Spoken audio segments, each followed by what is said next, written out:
I want to welcome and thank you for attending today's session on the future of the textbook. We have four panelists who will be with us today. Sally Constable from Bedford Martin, who's listed in the program, was unable to attend. But to my right is William Lombardo from Bedford St. Martin's. Seated next to Bill is Ann West from Wadsworth Cengage. Next to her is Daniel Czitrom from Holyoke College. And finally, Janice Reiff from the University of California, Los Angeles. Each of our panelists is going to say a few remarks, and then once we hear from them, very much like to open this up to a conversation with each of you or any of you who wish to ask questions or make observations to make this more of a dialogue session rather than a formal paper presentation type of AHA session. So, without further ado, let me turn the podium over to Bill Lombardo. All right, thank you, Tim. All right, can everybody hear me?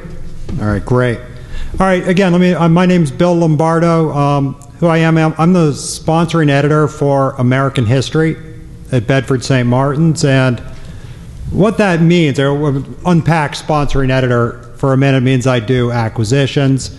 I work with I sign books, and more than books these days. And I work with our authors and our developmental editors to make the books and increasingly our digital products.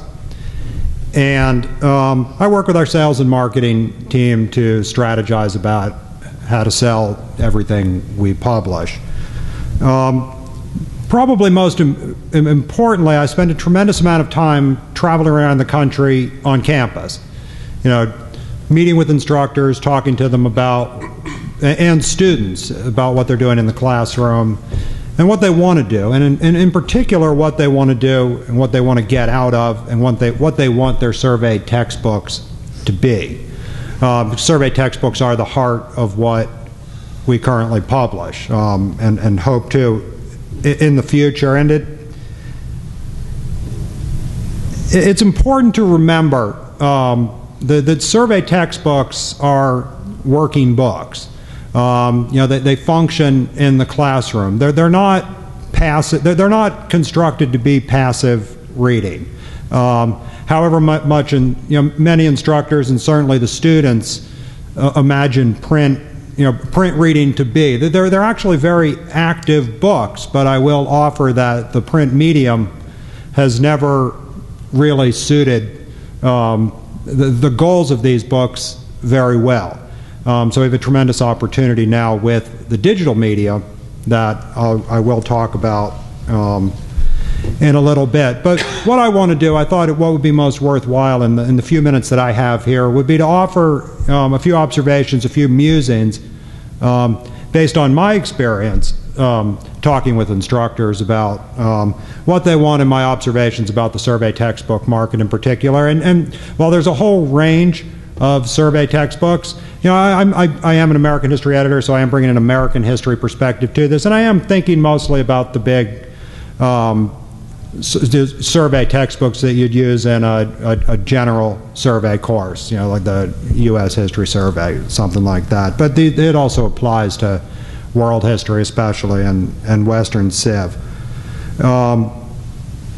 So the first thing I want to emphasize is that the survey textbook, as we know it, in thinking about the survey textbook and in thinking about the future of the survey textbook, it's critical to think about the survey course. I mean, the survey texts really are creatures of the courses that they were created for, and there's you can't really separate the two. So as increasing numbers of instructors rethink what a survey course is, what its goals are, in all respects, we can better imagine what the survey books might be. It is interesting. I spent some time thinking about this over the last few days in many conversations that I've had.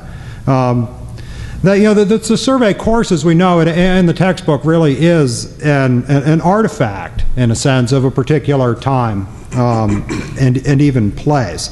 Whether it's the course organization, the way the course is taught, assumptions about student learning, the media environment and even how information was accessed for much of the 20th century. I mean, so much of this is all about what these books have been. And again, as increasing numbers of instructors start to rethink the basic assumptions about the course, the book itself gets rethought too. The bottom line is textbooks are going to change. They're already changing, and how so? And I'll hold out that in the future, that we're limited in some ways by our imagination when we think of textbooks. That what we make might not even resemble what exists now. And from a business standpoint, I mean, change is good. Change opens up opportunity. It's incredibly stressful for all of those involved. For you all teaching the courses, for those of us that work on and try to imagine, how the books should change and how they will change. But again, I'll just say from the perspective of being an editor at Bedford St. Martin's, I mean, we are actively engaged in rethinking, what a textbook is. And it's a much broader rethink than just textbook. It's really about the resources and tools that instructors and students need, and then the relationship of those resources and tools, and what role we as a publisher can play. And I think we do have a role. I mean, with the publishing industry and instructors in the classrooms and the authors of the books, I mean, we've had a great partnership, for a very long time, and we do believe that will continue. And a lot of this is long term. Right now, we are in a period of serious flux, both in the classroom and in the industry. I mean, think about it. You've got the Scholarship of Teaching and Learning History here.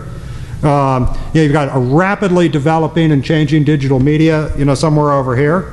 You have this greater push for accountability in the classroom, and better ways of student assessment, somewhere over here. And you've got this whole generation of students that we hear from one direction or another every day, that the students don't read, they won't read, they can't read, they don't read at length. We hear all these things. They're visual learners. They've been raised playing video games. There's all these streams, and the college textbook is in the middle of all this. And when I'm out talking to instructors, I hear all the time. I talk a lot with instructors, and they frequently will say, well, I'm thinking of not using a survey textbook next semester. Think about all these things going on, and that they're too expensive, or students won't read it anyway, or there's all, and lots of times their concerns are perfectly legitimate. There's a lot of insecurity out there. Is this the best way to do things? But I'll have to say that most instructors teaching, again, I'm talking about the U.S. History Survey course, but many courses too, they decide to keep using a textbook. I would hazard the guess that there are still far more instructors that use a textbook that don't. And believe it or not, it's still a print textbook. That for all the hype and talk and to-date development about ebooks, for history, this isn't in all disciplines, but historians still want a print textbook for the most part. Again, there's exceptions to all of this. Now the print textbooks are changing, the future of the print textbook, and I'll say that we're going to have print textbooks for a long time. But obviously, anybody that's been paying any attention to the market for the last 15, 10 years, especially the last 5 years, the books are getting smaller, briefer, fewer pages, fewer words, smaller trim sizes. I mean, you name it. The narrative text between the covers is changing as well. And we can talk about that if you want. There's more pedagogy in the books, and more often than not, they're lower cost. So if I had to hazard a guess, I would say that the future of textbooks is ebooks. especially the big survey textbooks. I think the logic in the market, no matter what direction you look at it from, is compelling. Towards electronic books, I do believe that print textbooks and narrative textbooks will live alongside these ebooks. And one of the big questions I have is what's the narrative in an ebook going to look like? The narrative component. And I don't have an answer. It certainly won't be what has been in a print textbook. At least it won't be organized the same way. It will be structured differently. Who knows? But ebooks for history haven't really taken off yet. And some of it is just the limitations of the media today, the limitations of the hardware that they've been read on, the limitations in the imagination of what something that's native to the digital media would be. I mean, most of the ebooks today are, whether they're as simple as a PDF, within some sort of electronic shell, or a fully dynamic book. It's still what had been done in print, for the most part, put up online in one way or another. That needs to be rethought. We need to think, what exactly is this core resource that instructors have relied on for such a long time in the classroom, and now we have the opportunity to do it again and the opportunity to do it better. And what's that going to be? I don't know. I'll throw that out to you and maybe my co-panelists, but thank you. So Anne? Okay, thanks, Bill. Take it away. Okay, I'm going to take this.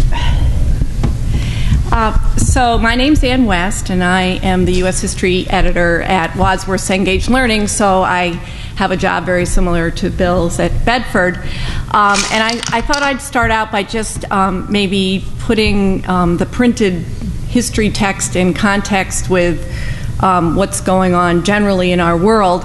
And there's nothing so useful as sort of a chance observation. As I was leaving my house to come to this meeting earlier this week, I tripped over two things on my doorstep. And the first was a large yellow plastic bag with a giant telephone book in it. And the second thing was our daily copy of the Boston Globe. Now, I didn't ask for the phone book, and it seems pretty clear that the printed telephone book's days are numbered. Its original purpose to provide numbers for a locality, for residences and businesses, seems to have been usurped by much easier 411 first, and now anybody can just Google a business and find a phone number. And I think also that most people rarely answer their landlines anymore. I think in the future, having a phone number at your home is probably going to be an obsolete thing as well. So I sort of think that the telephone book, printed as it is, seems destined for the dust heap of history.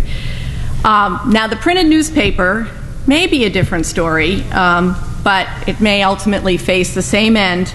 On my street, we're one of the very few people left who still gets a printed paper. We're down to one. We used to get two.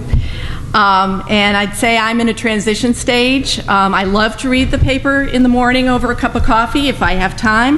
But I also will check the Globe or the New York Times when I'm at work and check out an article or follow a trail of comments. When I travel, I take my Kindle and I read the New York Times, and for some reason I read those stories from start to finish when I have the paper that way. I get news updates from the Globe as email alerts, and I can check for my sports scores from my phone. So each of those newspaper reading experiences or newspaper experiences is different and not quite the same as scanning the morning paper over my coffee, but they all provide the same thing, which is to keep me informed about what's happening in the world today. And I would say as the newspaper gets thinner and thinner and it starts arriving later and later on my doorstep, there may come a day when I decide I can live without that paper version as well. So what about the printed history textbook? Are there enough ways to get information it contains? Better ways to address its intended purpose? which is to help students learn history better. I think Bill was talking about a number of ways that, yeah, that may well be true. I say that most people would agree that the print text provides a general and useful compilation of a body of knowledge about a particular area.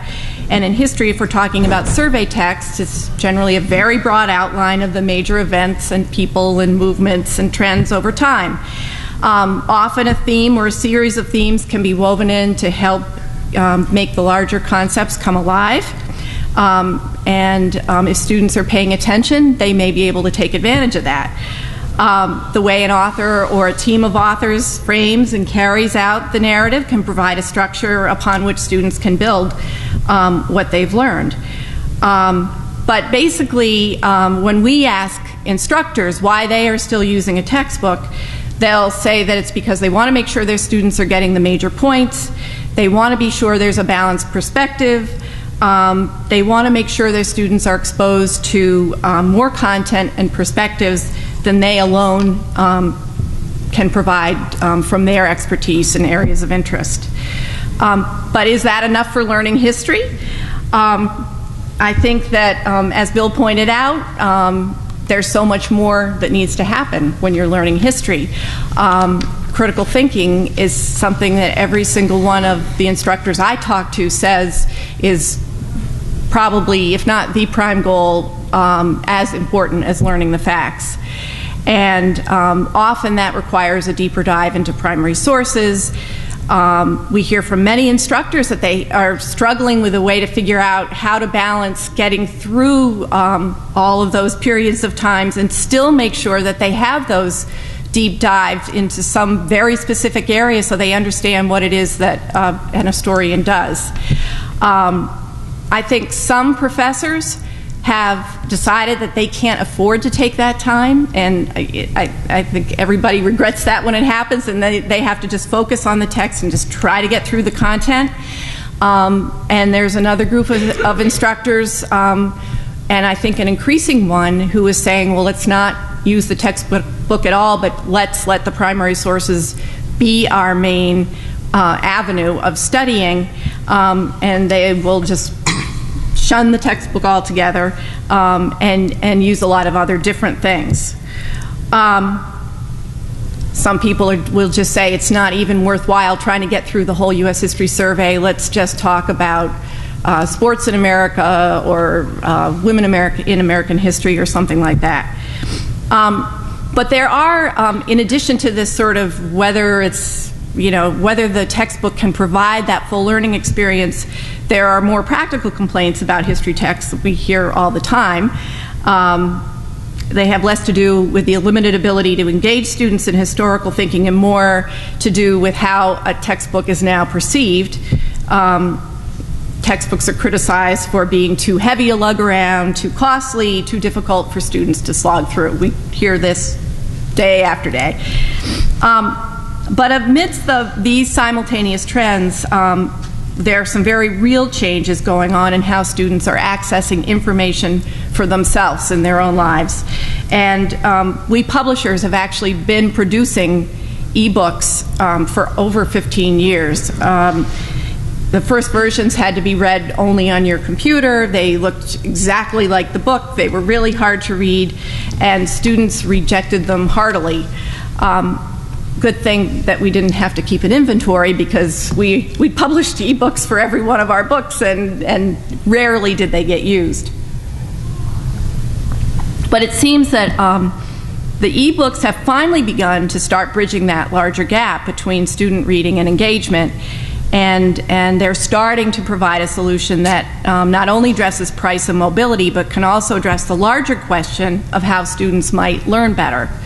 Students using today's e-books can more actively engage with the content. They can take notes, they can highlight just the same way they can in a print book, but they can also answer some questions to see if they're on the right track. They can link to a primary source related to a discussion. They can see a brief related video, maybe hear a speech as it was delivered, and then they can take a test to let their instructor know how that student is doing.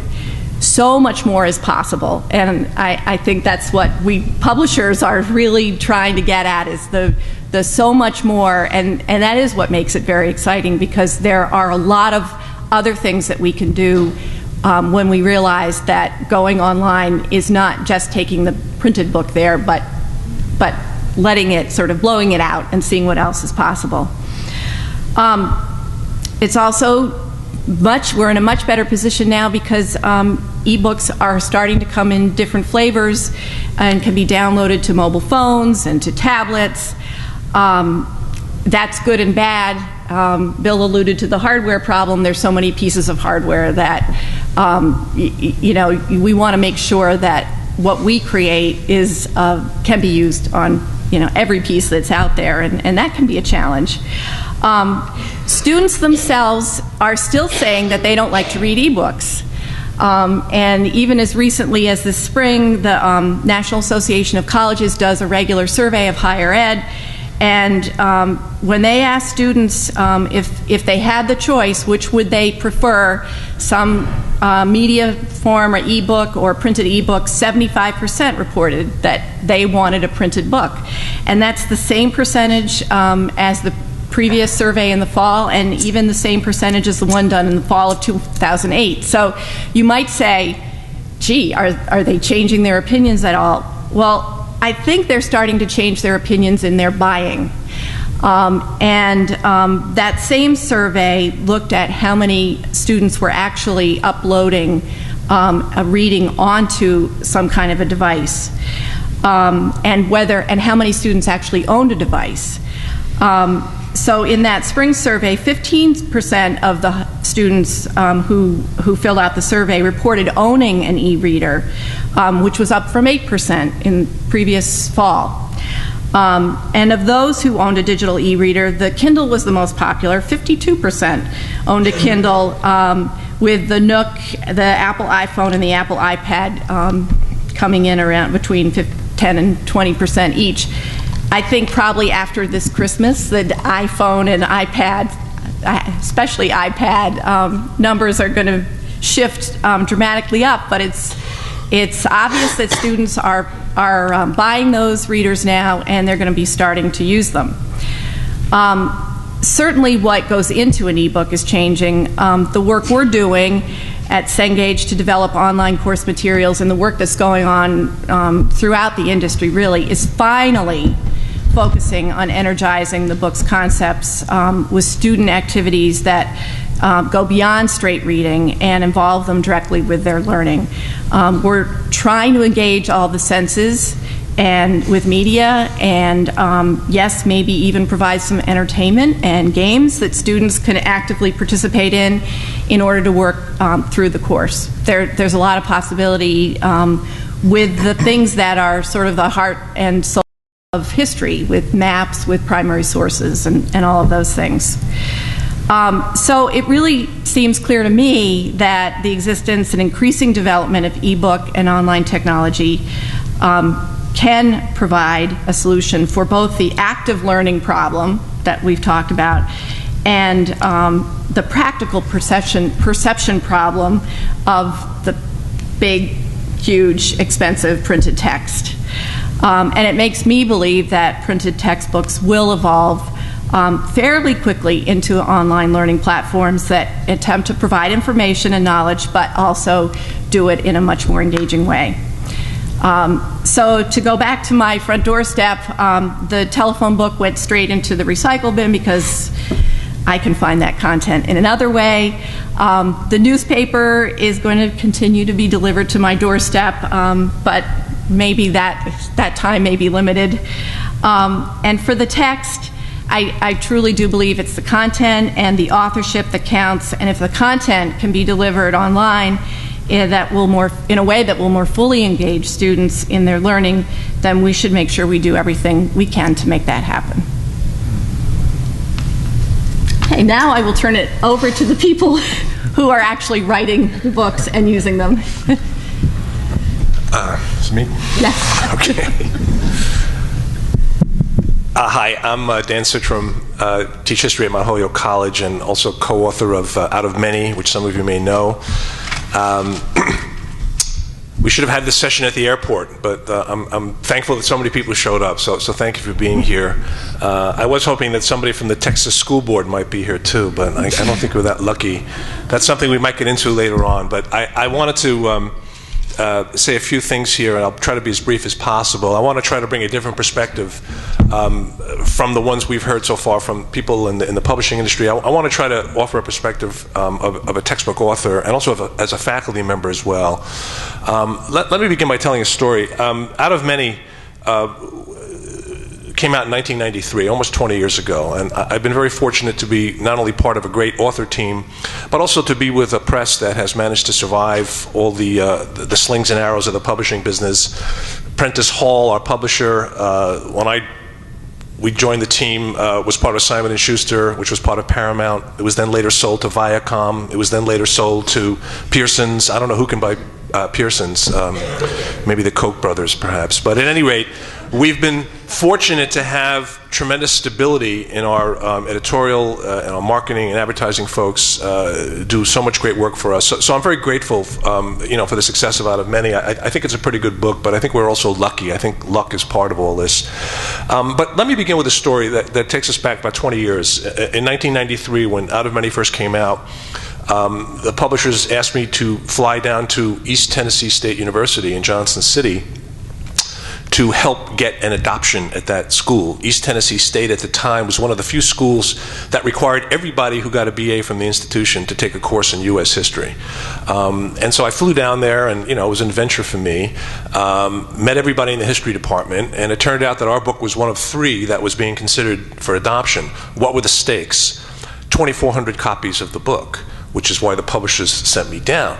And so I met with the colleagues in the department and began talking, and I was trying to make the case, didn't want to do a hard sell. But the thing that really blew my mind in this visit was seeing the actual conditions of work of these history colleagues at East Tennessee State. What was amazing to me, really mind-blowing, was that because the department was in some ways a service department, everybody in the university has to take U.S. history. That meant every single person in the history department had to teach a section of U.S. history. And that meant, furthermore, that led them to the idea that, you adopt one textbook for the whole department, everybody's going to use it. So the woman who specializes in Chinese history, the guy who does medieval history, they all had to teach a section of U.S. history. And I just could not get my head wrapped around this in terms of my understanding of, faculty prerogative, academic freedom, the right to choose your own books. And the reason I'm starting with this story is, and P.S., we got the adoption, but the reason I'm starting with this story is because one of the things I've learned, most importantly in this whole process of being a text author, is I've got a much clearer sense of the actual working conditions of the vast majority of faculty in American higher education. And my larger point here in our conversation is this. I think that any attempt to talk about the future of the textbook, where it's at, where it's going, has got to be tied to a conversation about the deteriorating situation of faculty in higher education.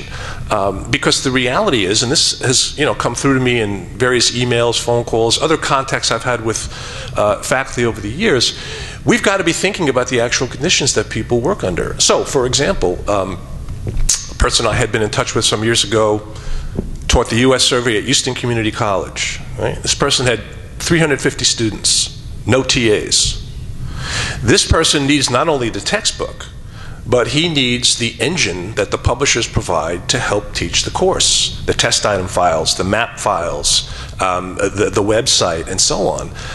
And so what I'm trying to get at here is that I think that the problems, the deterioration of work conditions for higher education faculty in this country, which continue to go down in a downward spiral, somehow has to be linked to this conversation. Let me share a few statistics with you. I'm not going to go into this in much detail, but I think this is important. And these stats are from the U.S. Department of Education. I got these from the AAUP website. Trends in instructional staff employment status. Let me summarize this for you briefly. 3 years, 1975, 1993, when I went down to East Tennessee State, and 2009, the latest statistics we have. In 1975, if you divide higher education faculty into 2 groups, full-time tenured and full-time tenured track. That's one group. The other group would be what we call contingent faculty, which includes full-time, non-tenured track, part-time folks, and graduate employees. In 1975, full-time tenured and full-time tenured track faculty constituted roughly 45% of the professoriate, with about 55% in the contingent side. In 1993, the year I went down to Johnson City, the figure was for full-time tenured and full-time tenured track was down from 45 to 35%. The contingent side was 65. In 2009, the full-time tenured track and full-time tenured cohort is only 25% of the entire professoriate. 75% of all the folks teaching in higher education these days are contingent faculty. I don't have data on the number of courses that are being taught by contingent faculty, but I think the larger point here, of course, is that so many of those folks on that contingent side are facing working conditions that are quite different than the ones I enjoy, say, at Mount Holyoke College, or that many of you have at other universities. I'm not talking about this to engage in hand-wringing. I know there have been other sessions at AHA, which I'm glad to see, about the continuing crisis of contingent faculty. I'm simply trying to suggest that we need to have these conversations sort of together. They need to sort of speak to one another. Because the grim reality of teaching conditions for contingent faculty seems to me to only be getting worse, and we need to somehow connect these discussions, as I said, in thinking about the future of the text. There is, it seems to me, not only a broader crisis in print culture, which we see in what's happening in the world of journalism, the world of publishing, as well as higher education. There is a broader crisis in the defunding of American higher education. And, although I'm at Mount Holyoke now for many years and have been fortunate to be there, I'm a pure product of public schools. I would not be a college professor if it wasn't for the public schools in New York City and for SUNY and for the University of Wisconsin. So this is something that's close to my heart. So I have no great, answer to this. I have no great cosmic Zen wisdom to impart here, only to insist that we have to look at these two things together. Otherwise, it seems to me, it becomes very abstract and doesn't really address the contemporary situation in higher education. Thank you.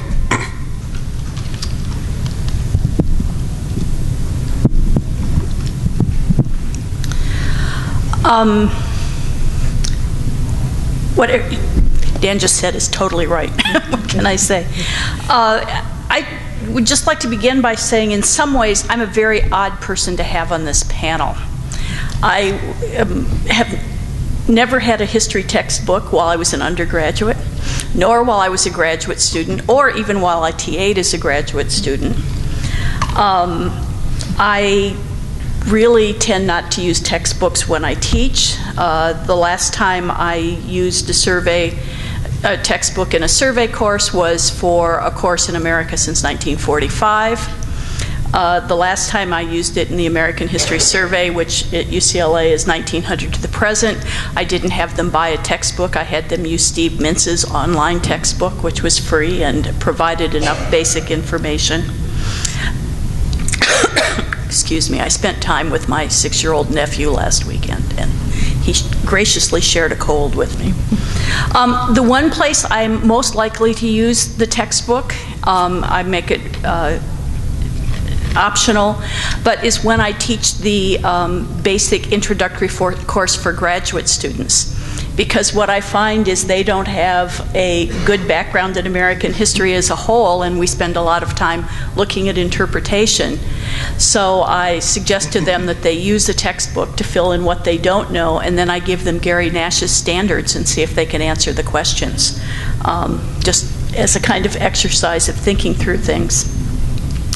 On the other hand, there are ways in which I think it's fairly appropriate for me to be on the panel.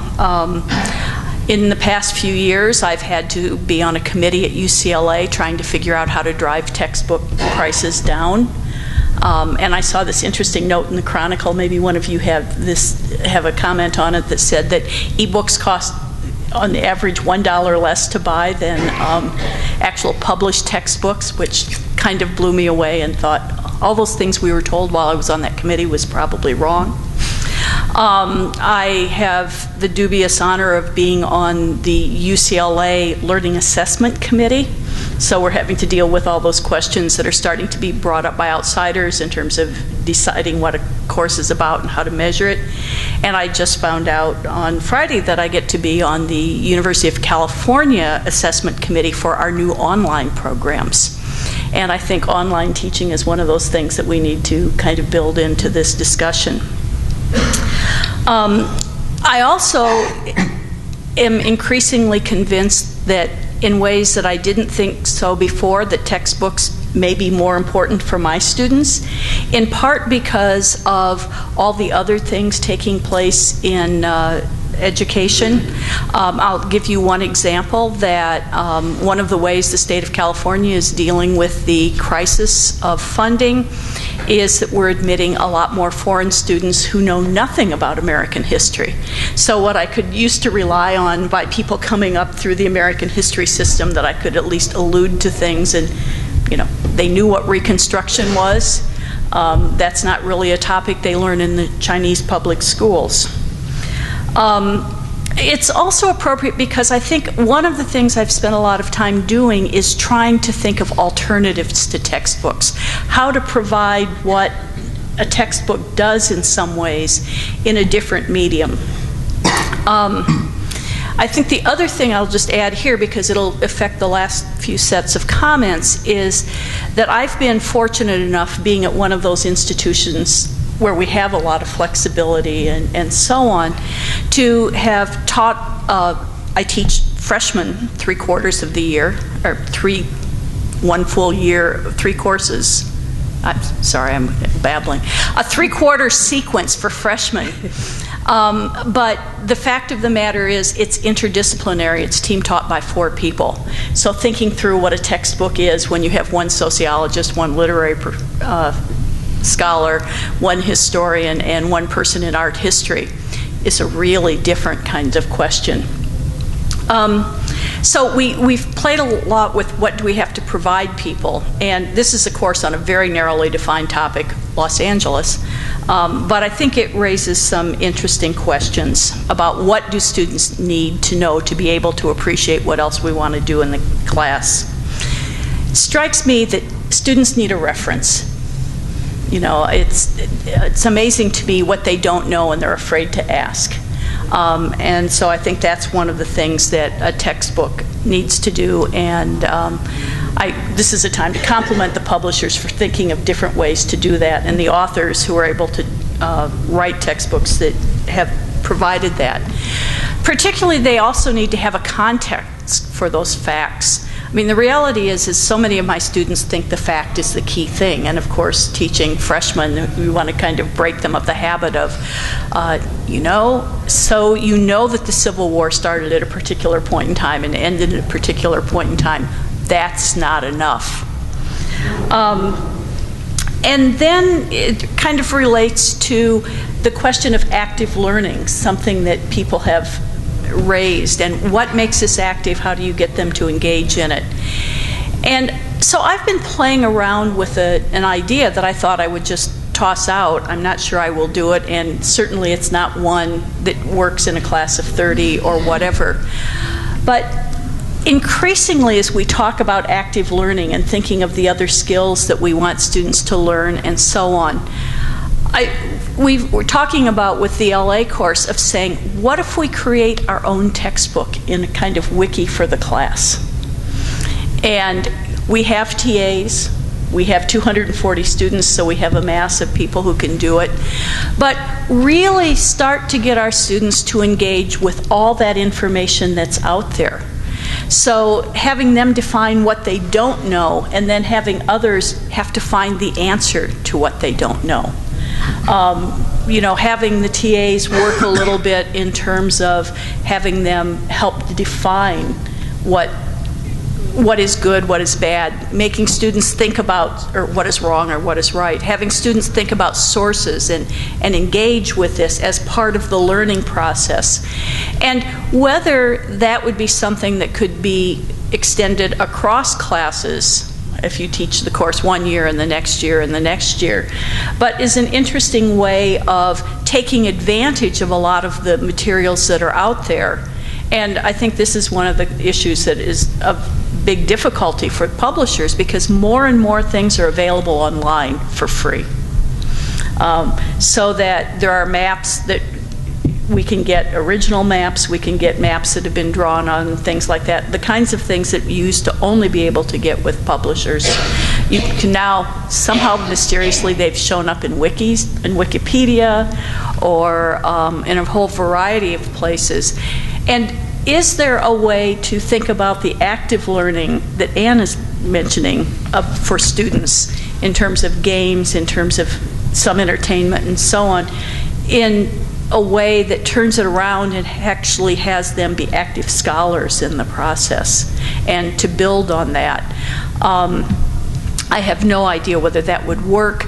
I see that as liberating me from trying to create a kind of online basic what do you know.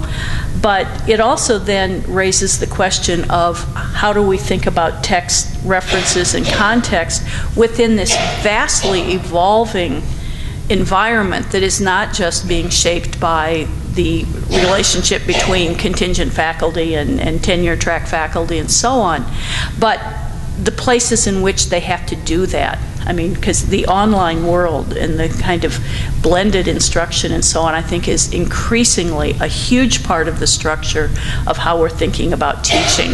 And then the question is, how do we fit the textbook within that context? So let me stop there. Thank you all. I'd like to open the session up to questions, comments from the audience. If you could just shoot up your hand, I'll try to call on people as best I see them. Yes, right down front. Hi, my name is Rod Wolf. I'm an adjunct at Florida International University. My question is a two-part question. One, it asks about the effectiveness of textbooks in general, whether there's statistical evidence for it. And second, it asks for the dirt, so to speak, the criticism of a specific textbook. I'll just preface this by saying that I went back to graduate school rather late in life.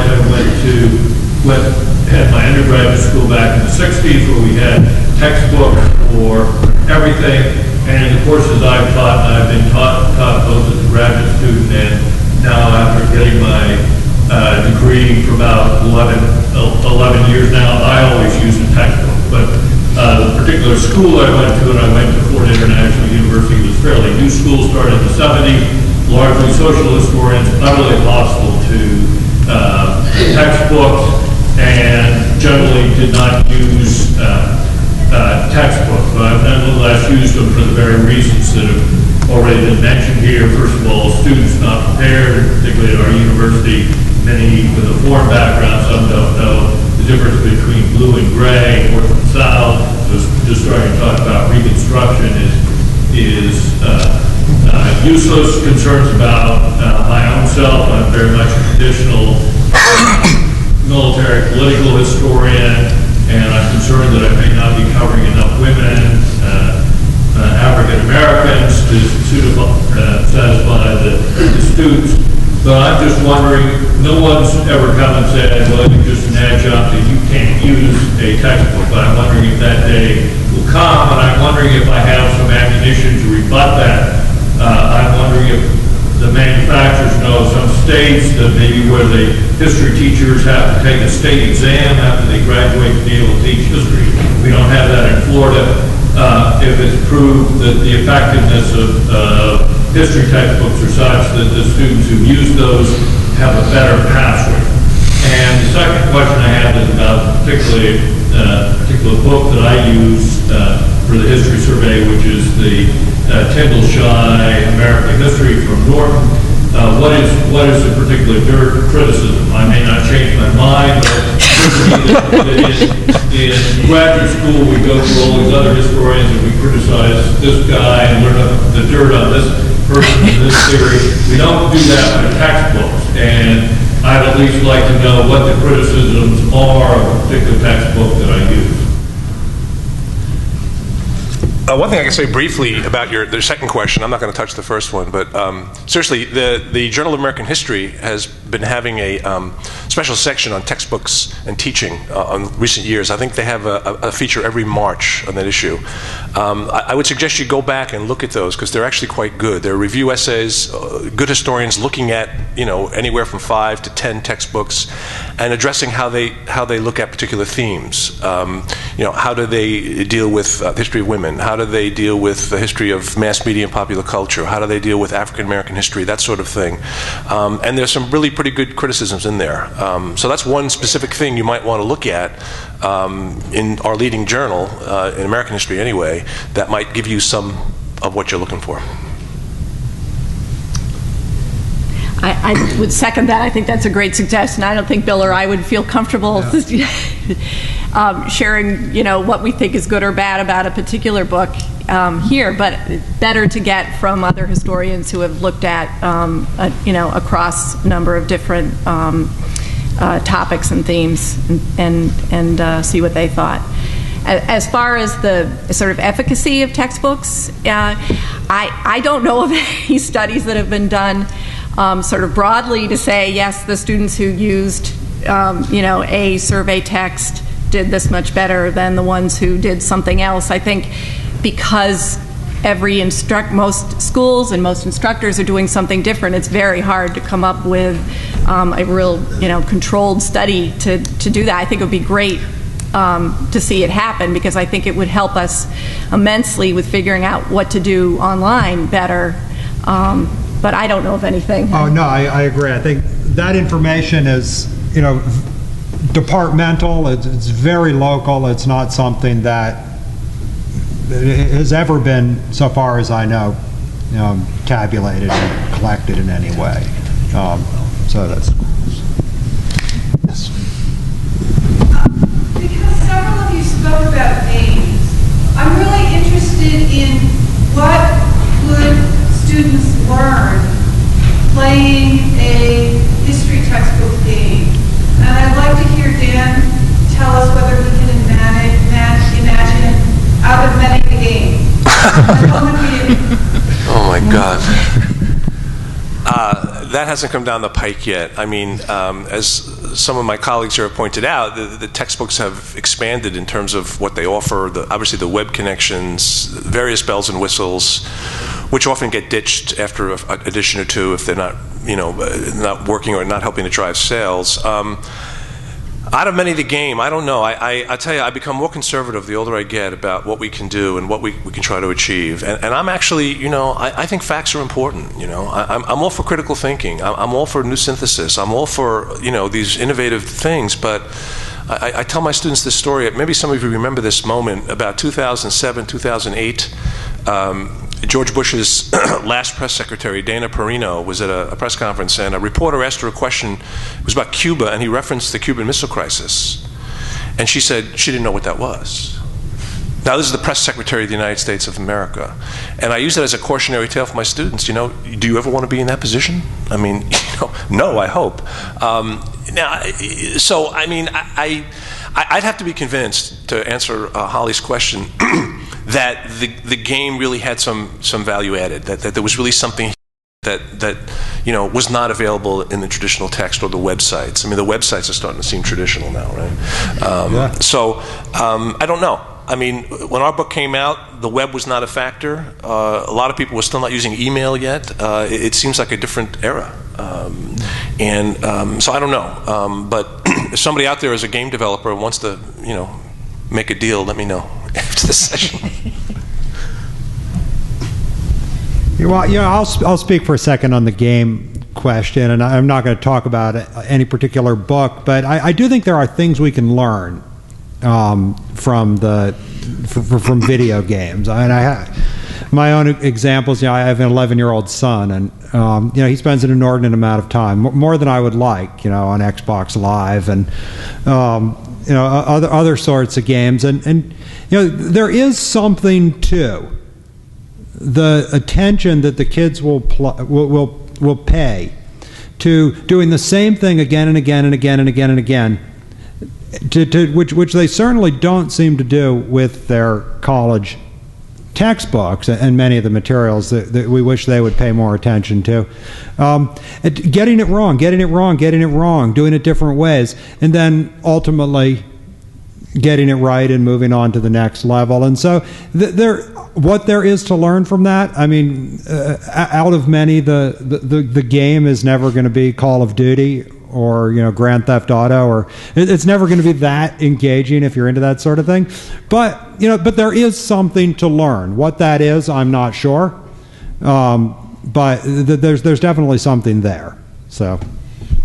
And I just add, because games is something that we have talked a lot about, and we have the same question: is like, is this worthwhile? Also, are we game developers in publishing? No, we're not. But there are the types of games that run from the very simple and the sort of the rote practice. You look at people who just have like a little app on their phone about presidents, and they just go to that over and over because they want to beat themselves. They want to know they want to know it better, and it speaks to the same feeling that you want to get a better score.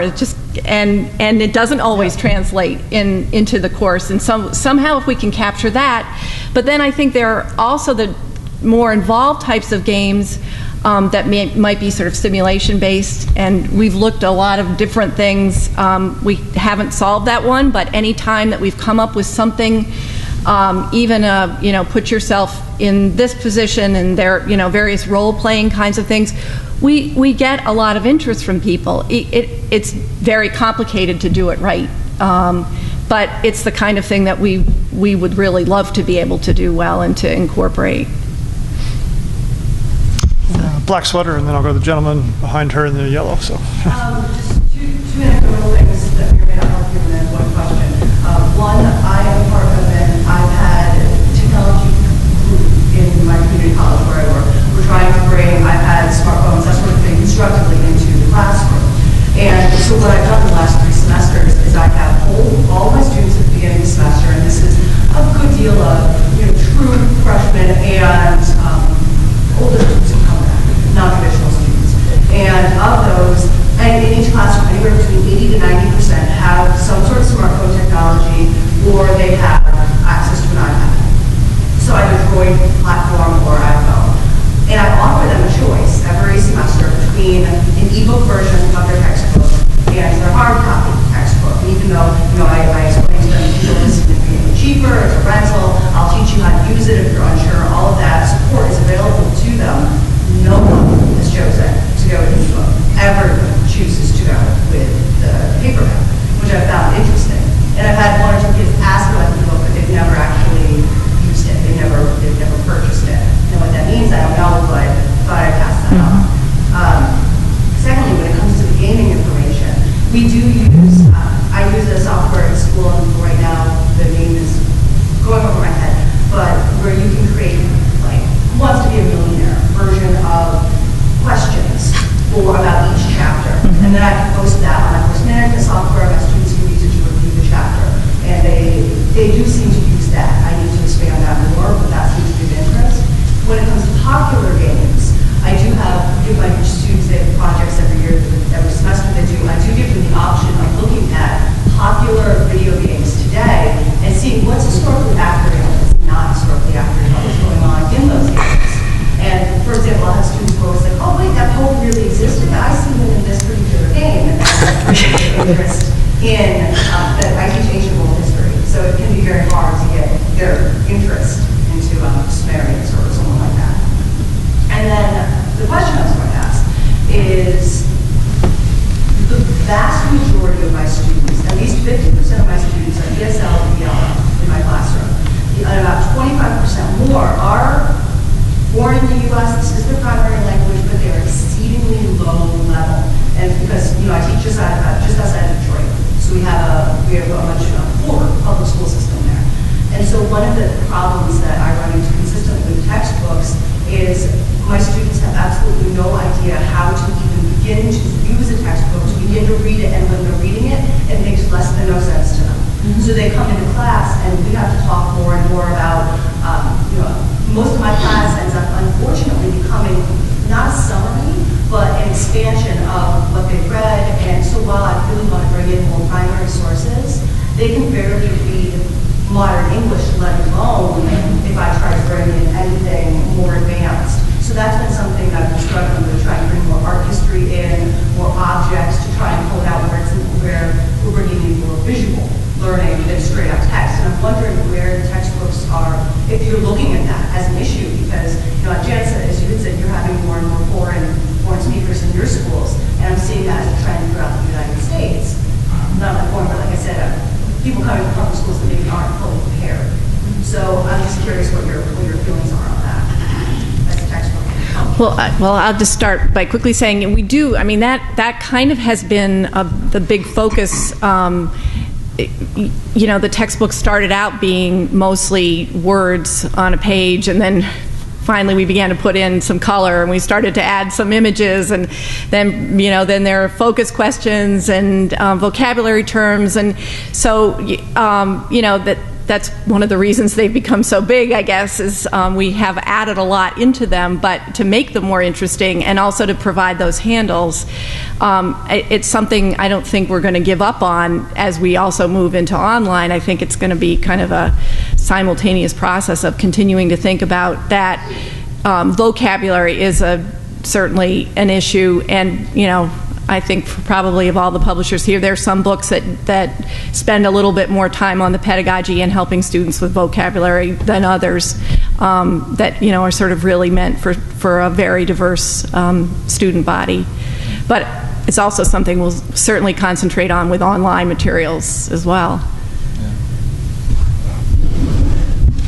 I mean, I'll second Ann. It's definitely a problem we're aware of, and that when we do, either try to develop new books or revise existing books, that we do think very hard about the problem of student reading. And again, whether it's about language skills or it's about just learning skills in general, that wherever you look, and as I think I said at the beginning, wherever I go, I hear the same thing from instructors about students having trouble reading the book. And it's funny, I'm thinking back to East Tennessee State, and I'm very familiar with that school, and I was there not all that long ago, and an instructor said to me, you've got to be aware that we were looking at a survey textbook, and he said, this is the hardest book these kids have ever encountered in their life. All right, you just need to be aware of that. And we were looking at some of the different things that the book did, and that was an eye opener in a sense to me. That we always in the publishing industry need to keep that in mind. The audience, the users of our books, the instructors adopt books for different reasons, and the ability of their students to actually read them isn't as high on the list, I think, as we might hope. So sometimes the students in a particular situation do have a book that they have trouble grappling with, and as Ann said, we do try to do a lot with vocabulary and focus questions and all the different ways to represent the narrative in the pedagogy that surrounds the narrative text to make it more accessible in a very basic way for the students. And I do think there's a tremendous opportunity online to do things with audio, especially in ebooks, however they might evolve. So yeah.